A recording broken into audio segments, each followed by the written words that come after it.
Assalamualaikum warahmatullahi wabarakatuh. Halo teman-teman, mari kita belajar hubungan sifat fisika kimia obat terhadap perjalanan obat dalam tubuh. Saya Ayla Standingrum dengan NIM 24105011061 dari kelas A1. Apa saja sih perjalanan obat di dalam tubuh? Perjalanan obat di dalam tubuh merupakan proses yang meliputi absorpsi, distribusi, metabolisme, dan ekskresi atau yang disebut adalah ATME. Proses ini menentukan keberhasilan suatu obat dalam memberikan efek terapi, dan setiap proses dipengaruhi oleh sifat fisika kimia obat.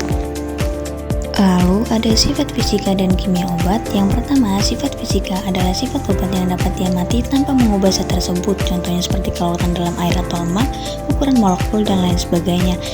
Sedangkan sifat kimia adalah sifat yang berkaitan dengan kemampuan obat untuk bereaksi atau berubah di dalam tubuh, contohnya seperti derajat ionisasi, keasaman, atau kebasaan. Dan ada absorpsi. Absorpsi merupakan proses masuknya obat ke dalam aliran darah dengan cara melewati membran biologis, umumnya terjadi di lambung dan usus. Absorpsi obat melalui saluran cerna. Obat yang bersifat asam lemah jika masuk ke lambung yang bersifat asam akan banyak berada dalam bentuk tidak terion. Bentuk ini lebih mudah larut dalam lemak sehingga dapat menembus dinding lambung dan masuk ke dalam aliran darah dengan mudah. Contohnya ada asam osalisilat, aspirin, dan asam benzoat. Absorpsi obat yang bersifat basa lemah awalnya berbentuk ARNH2 saat di lambung yang asam, obat berubah menjadi ARNH3 sehingga sulit diserap. Ketika sampai di usus, obat kembali menjadi ARNH2 dan lebih mudah diserap oleh tubuh. Contohnya untuk aminoprin, asetamilit, dan kafein.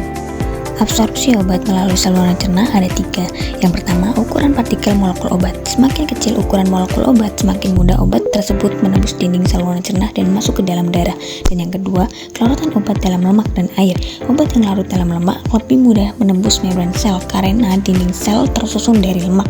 Dan yang ketiga, derajat ionisasi obat. Obat yang tidak terion lebih mudah diserap karena bisa menembus membran sel dengan baik. Setelah proses absorpsi, selanjutnya ada proses distribusi obat.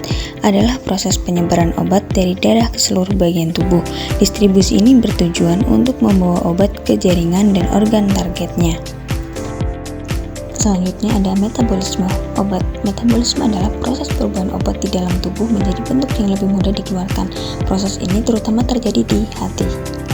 Proses yang terakhir adalah ekskresi obat, merupakan proses pengeluaran obat dari tubuh setelah mengalami metabolisme. Tujuannya agar obat tidak menumpuk dan menyebabkan efek berbahaya. Ada 3 jalur utama ekskresi. Yang pertama melalui ginjal, yaitu merupakan jalur utama untuk obat yang larut dalam air. Dan yang kedua melalui paru-paru, dan yang terakhir adalah melalui empedu. Terima kasih. Wassalamualaikum warahmatullahi wabarakatuh.